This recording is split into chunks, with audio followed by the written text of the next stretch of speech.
I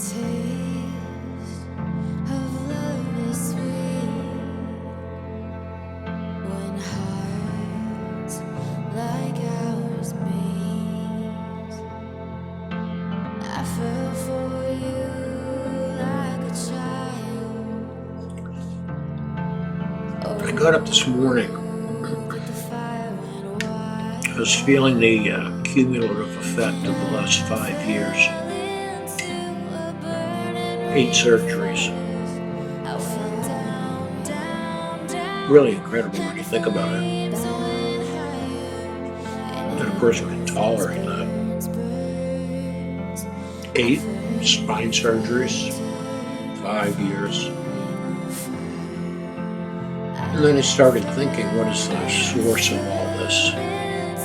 It could be 2 things.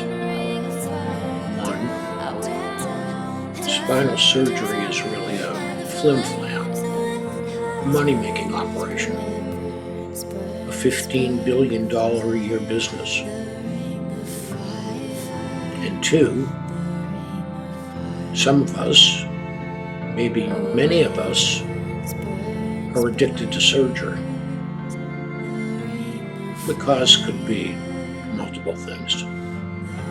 Center of attention, being the patient, taken care of, supported, looked after.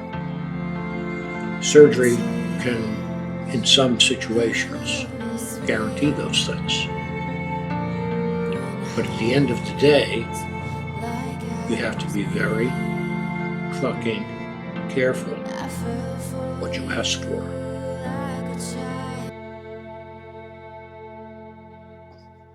So these medical adventures, people getting spinal fusion surgery, for example, excluding cervical fusion, generally start at the same place, L4, L5, S1, everyone. And then the problem that takes place is that your spine is somehow in a different curvature, a different apex from what it's used to. And it fights like hell to get back to that position. There's something called ASD, adjacent segment disease.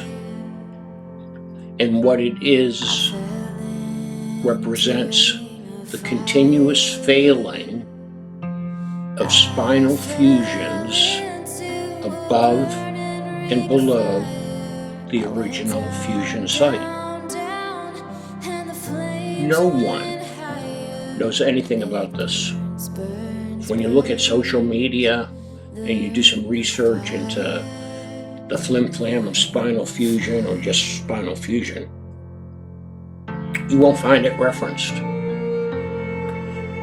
I think it was after my 4th surgery that the assistant to the surgeon at New England Baptist Hospital said, "Oh yeah, Dave, ASD, man, ASD." And that's just the beginning.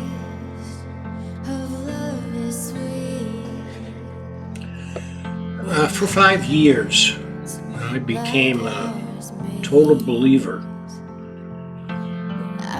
that a foreign metal, titanium, in my body was going to provide a fix for the constant pain, the electrocution of sciatica that I was experiencing. Loss of balance, loss of bladder control, immobility, constant pain, the grinding of bone against bone that you could hear and feel in my spine.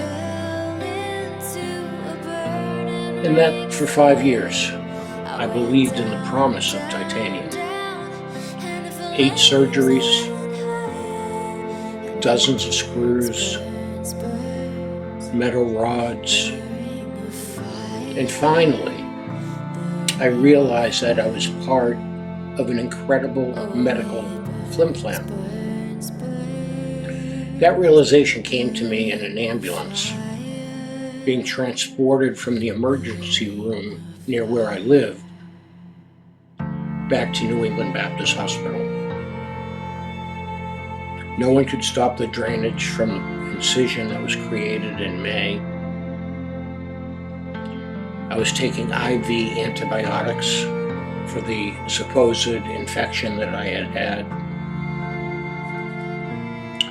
You know, when I went in for surgery, my 6th, on May 16th, 2026, I was incredibly hopeful.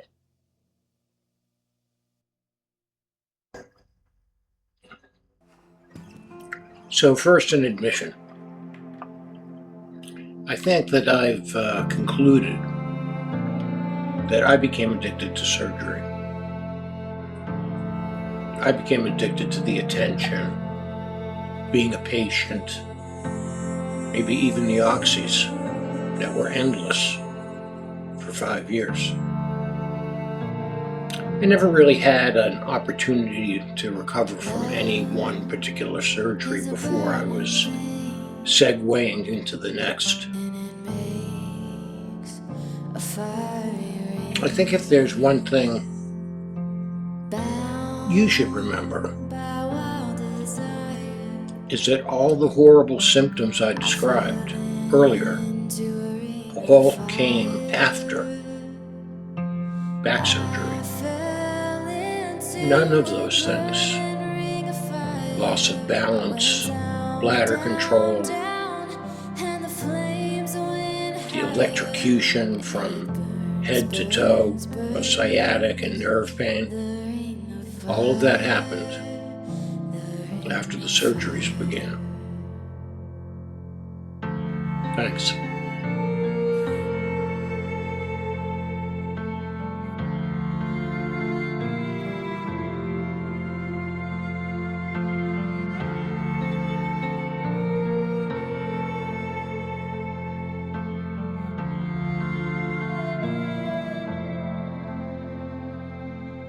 The